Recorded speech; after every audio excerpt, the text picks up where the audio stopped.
Good morning. Welcome again to Summit. It's our midweek edition of the program, and I'm happy to be with you today. Banji is not here. He has left me all alone, but then the program must continue. He'll be with us again next week. My name is Jumoke Michaels. We all know that the spate of insecurity in the country has escalated again, especially in some areas of the state.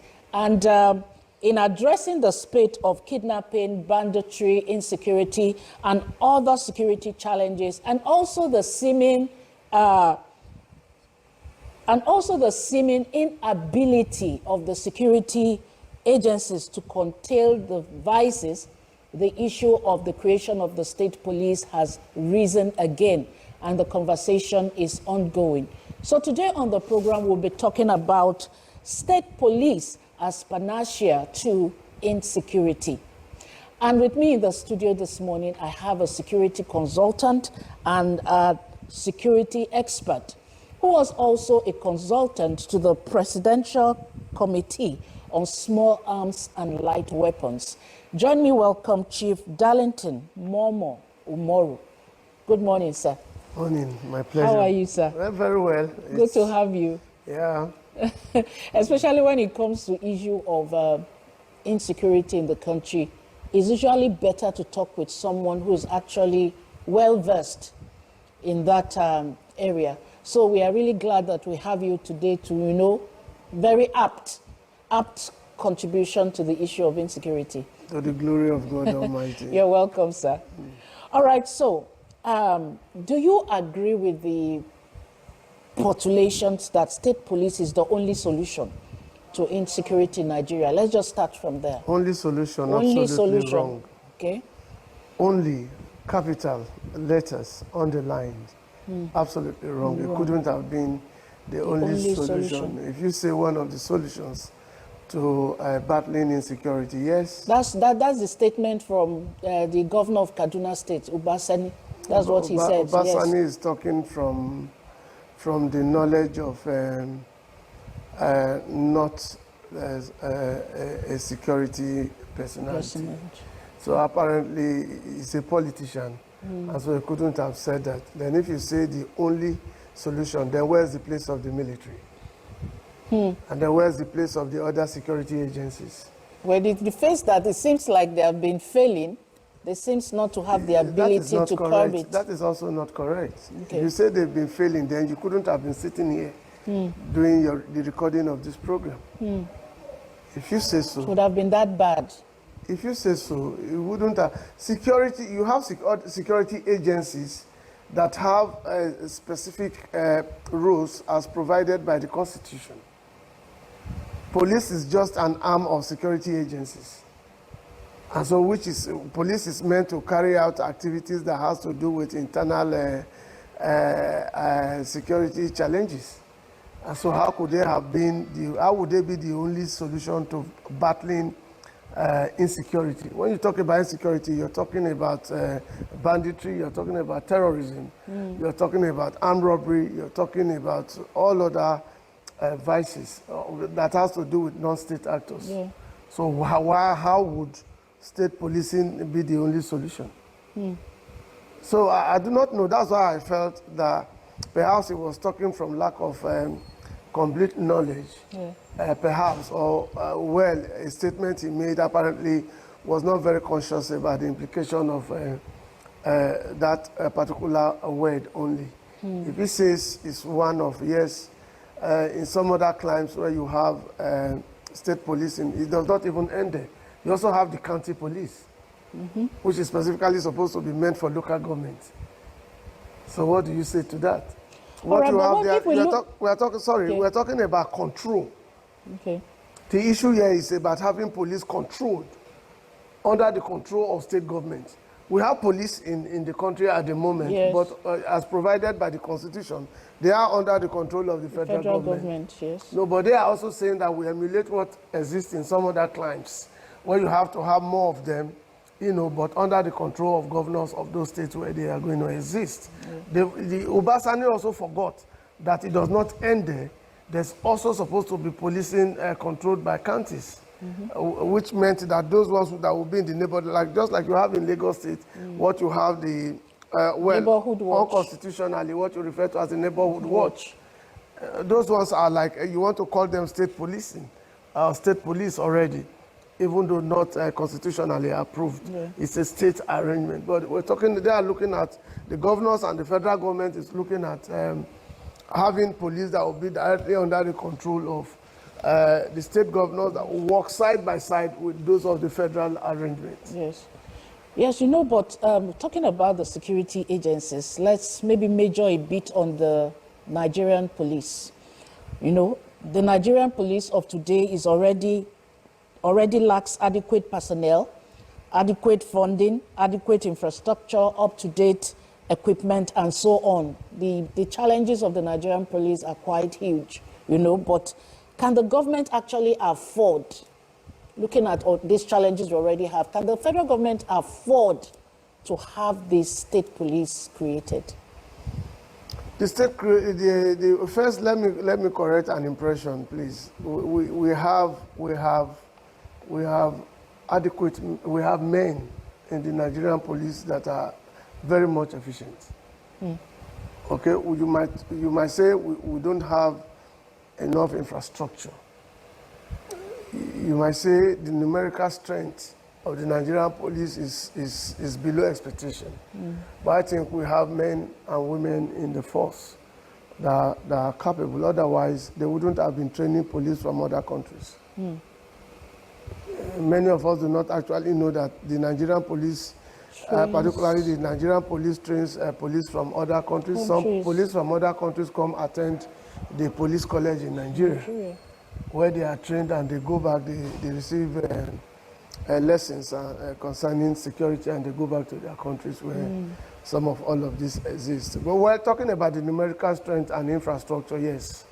We've not had enough. And we've not been able to meet up with the UN requirements of the number of policemen that are supposed to police a particular number of persons, vis-a-vis or juxtapose that on our population, which is over 200 million. In some African states, where those of them we refer to as police states, you have something near what the governors and Mr. President just agreed to do. For instance, I just came back a few days, about a week now, from Côte d'Ivoire. Okay. And if you go to Côte d'Ivoire is more or less like a police state, where you find police everywhere. When there's an alarm in less than 2 minutes, I witnessed one, and then you don't also find the police there going about with firearms. Okay, and when you don't have police going about with firearms, it gives the people some measure of confidence. And then the issue of what is loosely referred to as accidental discharge is a wrong choice of words. It's not. There's nothing like accidental discharge, but that is what people understand it to mean in this part of this part of the world. It's actually a carelessness on the part of the personnel who is handling that weapon as at the time it fired. Okay, and so in this part, you find police carrying. Every policeman wants to carry a rifle, moving along the streets. So that's when we talk about the not having enough equipment for the police to fight some of this criminality and other vices, or fight the non-state actors. But ordinarily, as it is, we do not have the numerical strength in the Nigerian police to actually tackle civil matters. The police is meant to tackle civil matters in every country where they find themselves. That's why I also told you about the county police, where you're supposed to also have police at the local government level, where each policeman will be monitoring a number of buildings or a number of houses or a number of persons. And so they get used to that neighborhood. And when strange faces come into that neighborhood, they get to fish them out. But again, we're getting it wrong. We're getting it wrong because bandits, terrorists don't reside in towns. They reside in the forest.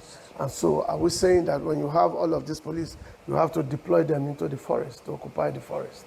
So that's like an angle that nobody is talking Well, about? they are looking at it from another perspective where they talk about the forest guards, you know, that is yet to come to law, okay, occupying the forest. But somebody misfired when that person said that with the forest guard, Sambisa forest will be occupied by this forest guard.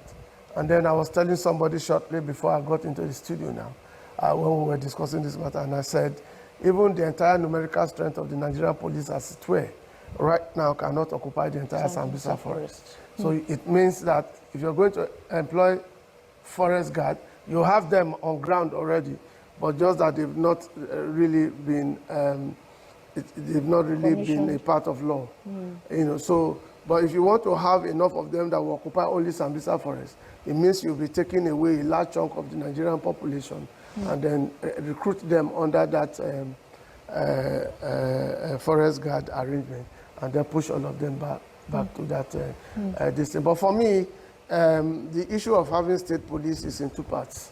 Okay. The pros and the cons. Okay, yeah. Okay, what are the advantages and the disadvantages? Yeah. Before we go into that disadvantage and disadvantage, first, I want us to, because even during the administration of former President Muhammadu Buhari, you know, there was so much agitation that why will technology not be deployed in the fight against insecurity?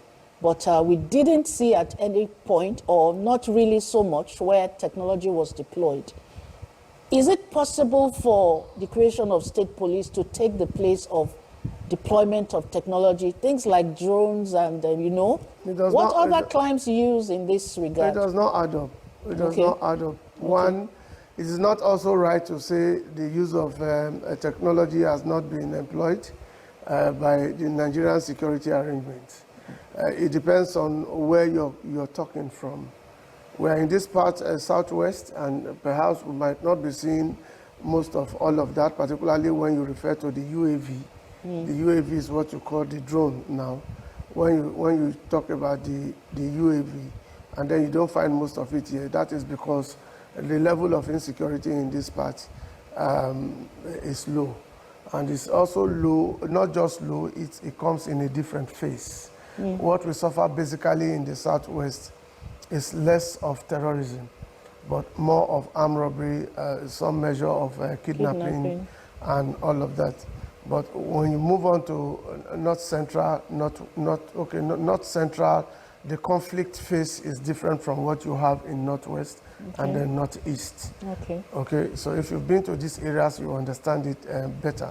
In North Central, for instance, the conflict phase there is the header farmer problem, which cut across basically most of the North Central states. You know, very evident in Benue, in Plateau mainly, and then some of the states. But if you go to Northwest, what you find basically is banditry. Banditry, which courts have defined as terrorist activities. And if you go to Northeast, what you find is pure terrorism, where you have ISWAP and Boko Haram. And so in all of this, you want to see the deployment of inter-gathering. You have, when you talk about inter-gathering now, that's when you talk about technology. And then you find the UAVs, and then you find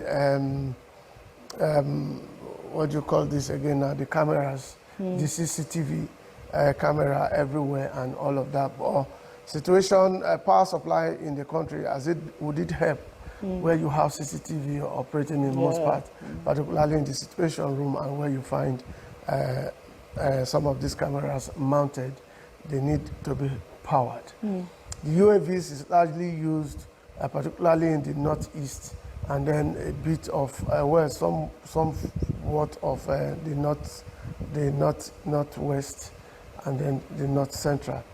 If you want me to give you a vivid example, I'll tell you that the one I call Intel gone wrong. The last time the UAV gunned down some innocent citizens in Kaduna State. The UAV is technology. It's unmanned area vehicle. You don't have anybody in it. The one you call the drone, it's also in two parts. You have the combat UAV, and then you have the inter-gathering UAV. Sometimes the combat UAV could also be used for inter-gathering. I don't know if I'm getting too technical now, but I need to explain some of these things when you talk about the use of technology. So technology was what the army actually used, but because they did not corroborate or reconcile artificial intelligence to human intelligence before the order for firing was given. That was why we had that accident. And so it's not just enough for artificial technology, artificial intelligence, or what you loosely refer to as the drone. You also need the human intelligence to corroborate. For instance, when the artificial intelligence was gathered by the UAV, it will only send you images. And those images ordinarily need to be verified. Now, the human intelligence, that is talking about the likes of the DSS and all of that, we're supposed to have gone to confirm the artificial images provided by the UAV. As at that time, that gathering, it was suspected. The army said that oftentimes that location was often infested by the bandits. And so when that happened, when they saw that kind of gathering again, the UAV was sent, the UAV gathered images and confirmed gathering, but could not really confirm whether they were bandits or they were innocent citizens. But at that point, what they needed to have done was to liaise with the human intelligence body to go confirm in whichever form, whether in the form of undercover, whether in the form of any other form, but just to verify and confirm that that gathering was actually those of bandits before that hit should have been done. I'm bringing this on, to prove to you that the technology is often being deployed. And let me say this to you. Nigeria is one of two, three countries in the world that has a particular UAV which is highest. So that is to tell you that Nigeria, at a point in time before now, we're not really investing so much on technology when you talk about the UAVs and all of that, but not now anymore. Not now anymore. The military has them. The Air Force has, the Army has. You'll be shocked that the one that was used the last time was even owned by the Army. Ordinarily, UAVs are largely expected to be flown by the Air Force. That was why the Nigerian Air Force, it didn't take them time to immediately come out to say they were not responsible, which I also, frowned at, because it's a teamwork, it's a combined effort. And so if there's an error by one of the arms, you do not really need to deny them at that point in time. Well, my own opinion, not the opinion of those actually fighting the battle. Now, right now, I think we have them, but that is not to say we do not need to either update or have more. All right, thank you for that very important clarification.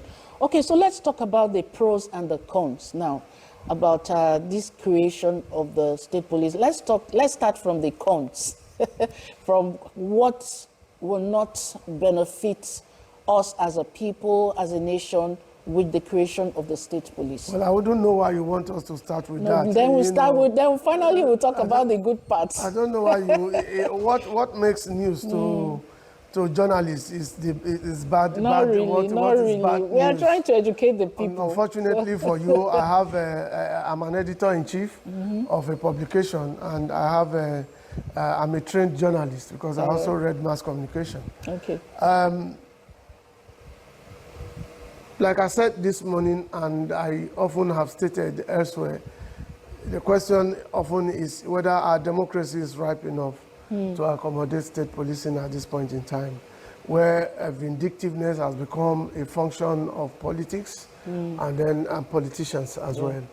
And so whether oppositions will survive it is one big question that is a bit more of a disadvantaged, to having state policing. We're talking state policing is actually about having police under the control of state governors or state government, whichever way. That's why Uba right now is talking about the Security Trust Fund for his state. Well, I say you want to emulate the project that is ongoing in Lagos State.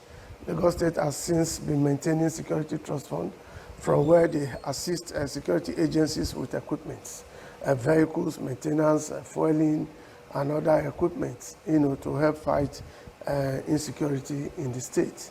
It's not a bad one when you want to do all of that. But whether you're going to misuse this police during politics is another kettle of fish.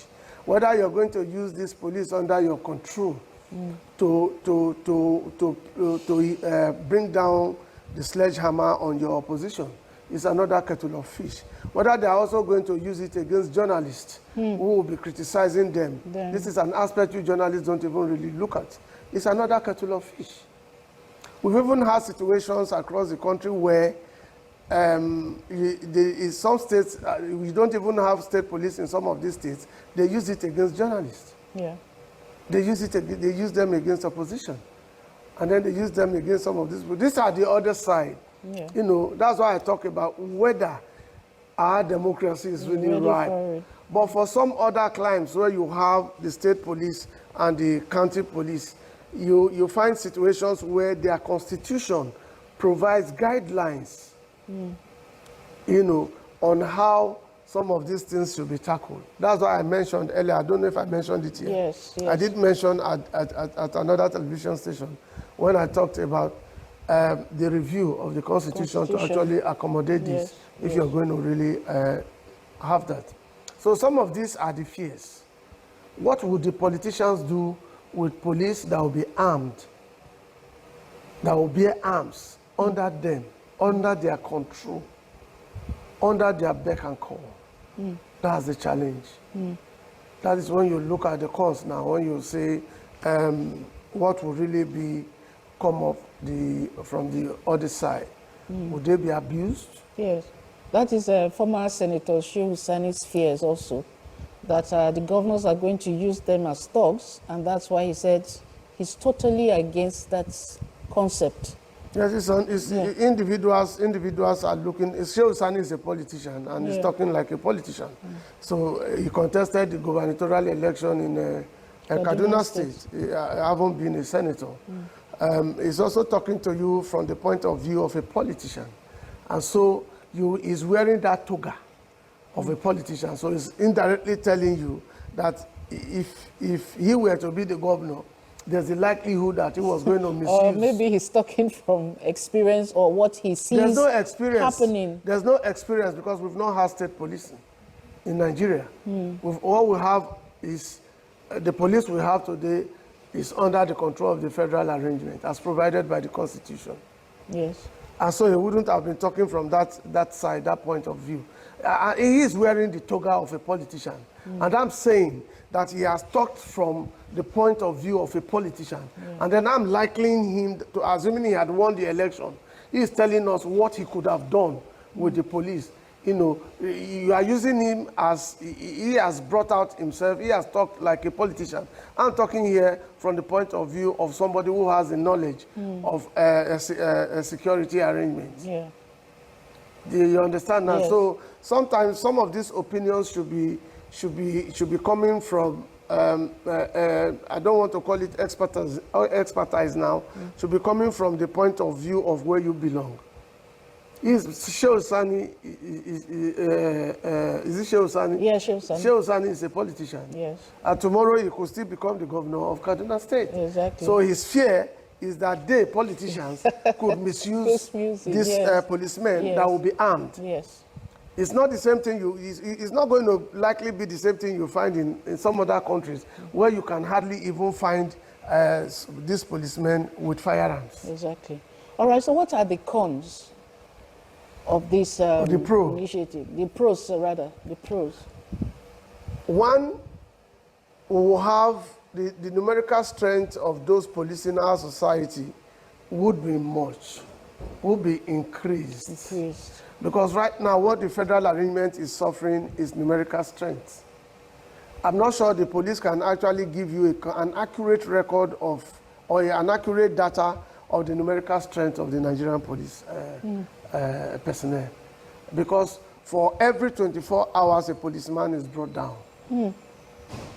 And so, in most times, do we have accurate record? Are these people accurately replaced or increased? This government of Bola Ahmed Tinubu, His Excellency, has given instruction that lots of men should be recruited into the Nigerian police so that the numerical strength will go up.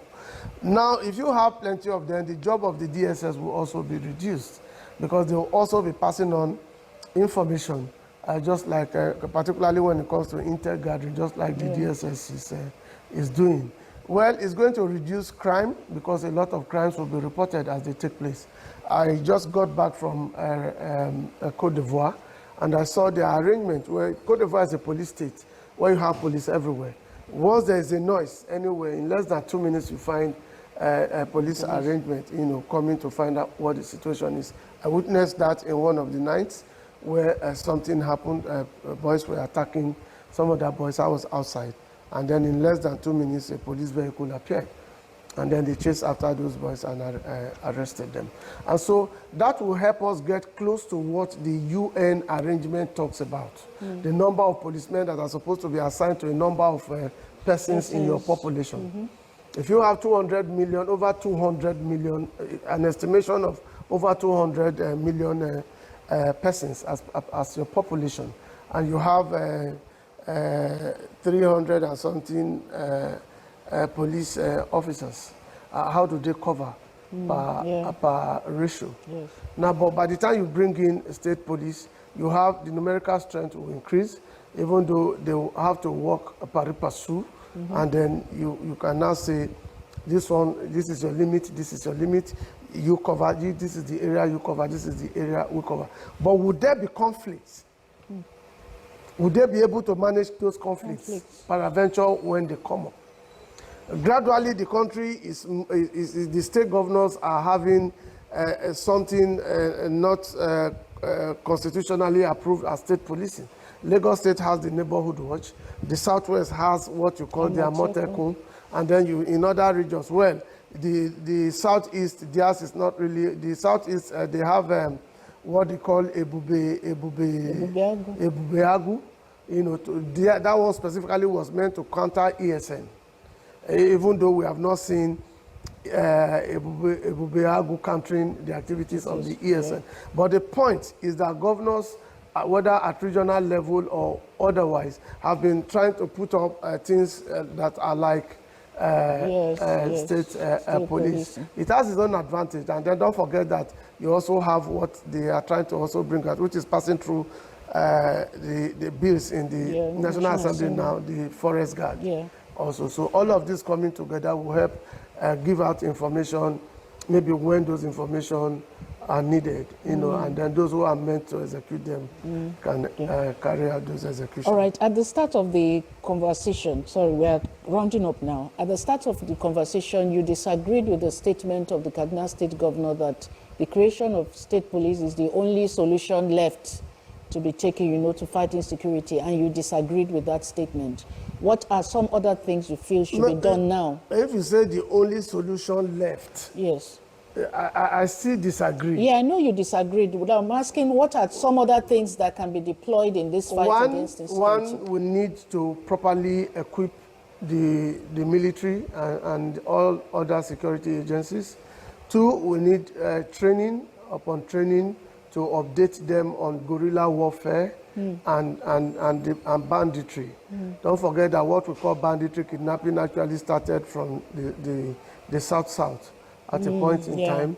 you know, when those people were fighting for freedom, if you like. I talk about equipment, I talk about banditry, technology has to be improved.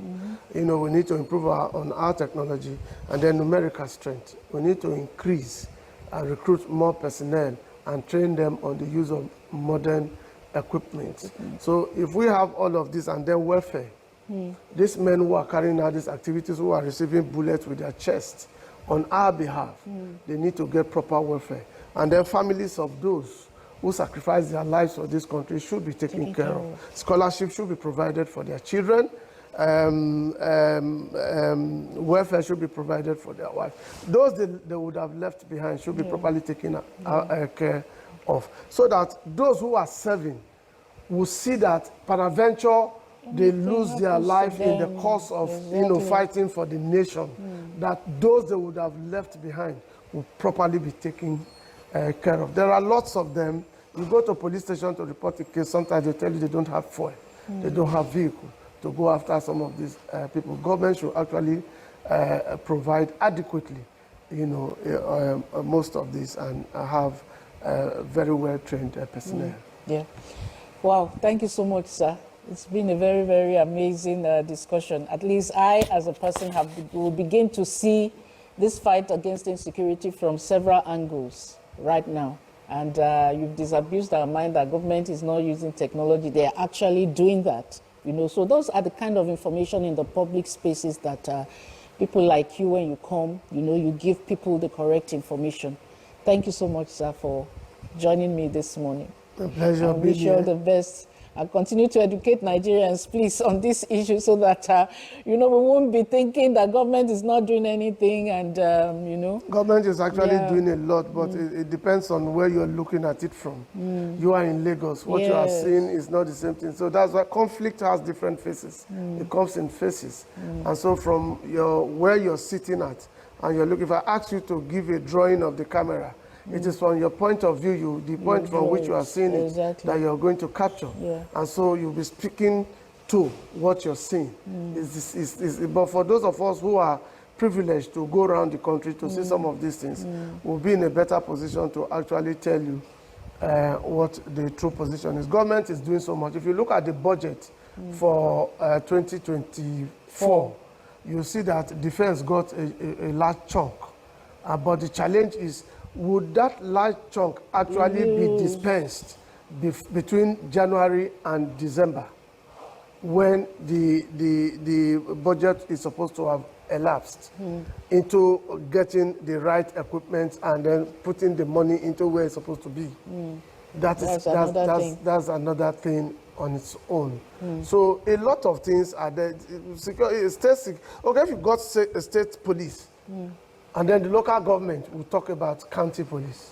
We are not talking about county police. In places like in America and some other countries, you have federal, you have state, you have county. So if we want to copy, we should copy right. Is that what you're saying? Well, if we want to fight insecurity, perhaps you meant. If we want to fight insecurity, perhaps by virtue of our population, we should do it right. But one person should not be limited to one aspect and say this is the only aspect left. All right, sir, thank you so much. We'll start and continue the discussion, but we need to stop here. Thank you so much.